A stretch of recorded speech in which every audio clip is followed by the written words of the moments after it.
Patnubay at gabay ng magulang ay kailangan sa mga batang manonood. Heto na ang kwento ng walang hanggang pagmamahalan sa ikaw lang ang mamahalin. Hatid ng Ariel Stain Lift with Deep Clean Technology.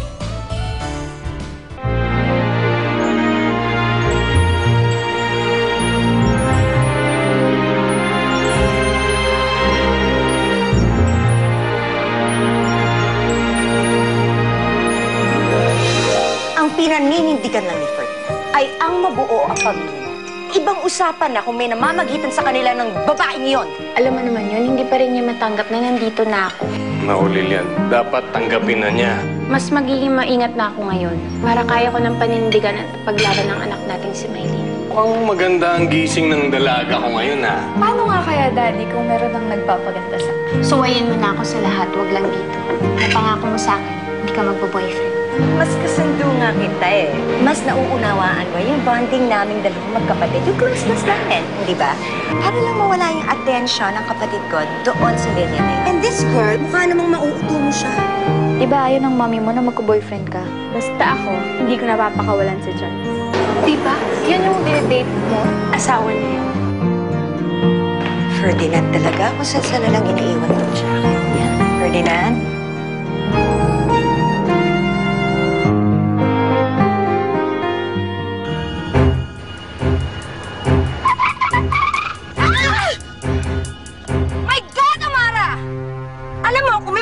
Pag-usapan natin. Not like this. Sinundo mo ako para mamatay? Uuwi na lang ako, okay? Look, you can talk to me. Ano ba? Ano problema? Tell me what's wrong. Pag-usapan natin, di ba? Oo, nagiya sila. Lilian, saan ka pupunta? Ferdinand, ikaw kasi nilasing mo kagabi. Kaya kung ano tuloy nagawa natin. Bakit? Nagsisisi ka ba? Ferdinand, asawa kita.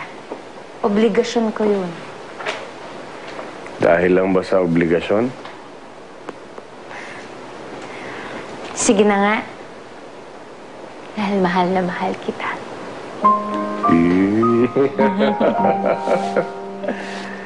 Mahal na mahal din kita, Lilian. Sige. Pag-ready ka na. Oh. Bakit? May pupuntahan tayo. Naku, Ferdinand, sayawan na naman ba yan?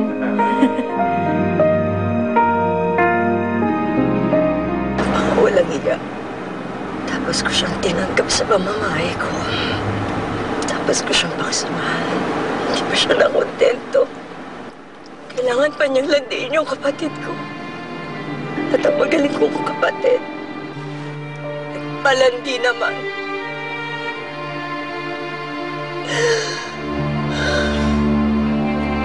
Amara, alam mo, hindi ko lang maintindihan kung bakit kailangan mong magalit ng ganyan. Kung bakit nagpuputok yung butsi mo.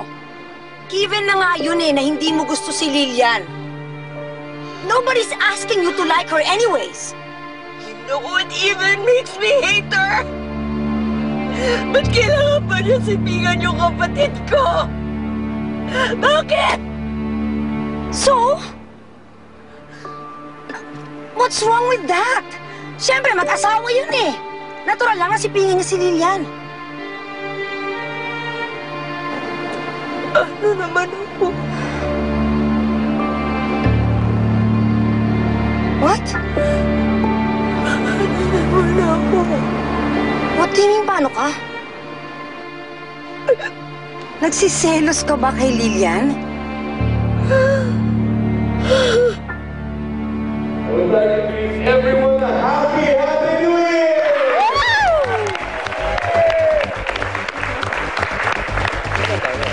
So ayan, sa mga hindi pa nanalo ng mga regalo sa ating rapol, dito kayo umawi. Simulan na natin ang game.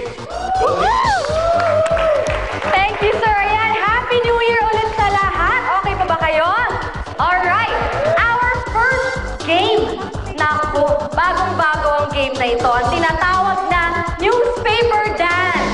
Sino hindi nakakaalam kung ano newspaper dance? Wala. Alright, syempre, ayan ang ating mga newspapers. Ang ating first pair ay si Catherine at si Manang Rosa. Ang napaka-sexy si Manang Rosa. O, di ba? Alright. Sino pa ang mga gustong sumali sa game natin? Punta lang kayo dito sa gitna. Taas ng kamay. Kami ni Charles!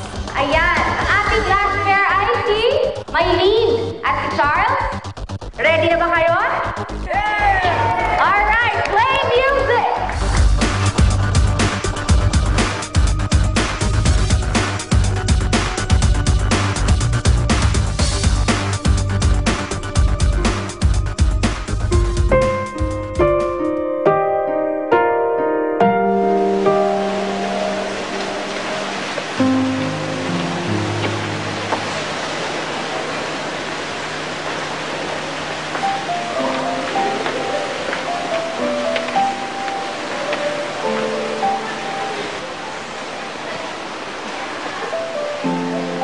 Yan. Anong ginagawa mo dito? Bakit hindi ka pumasok dun sa loob? Wala, nagpapahangin lang ako yun. Ikaw talaga. Ay, Ferdinand. Hindi ako sanay. Ano ka ba? Mag-asawa naman tayo ah. Eh, ano kasi, Ano? si Ate Amara mo. Sige. Isang kiss na lang bago ka pumasok sa loob. Ferdinand, ano ka ba? Nakakahiya. Sa bahay na lang. Ha? Sa bahay na lang nakakahiya. Ito naman. Siya lang. Mamaya. Mamaya. Kahit kalahati. Hiya ako sa bahay na lang. Talaga. Ayaw pang pumasok sa loob. Mamaya. Sabi ang hangin dito eh. Nandito na. Bagay.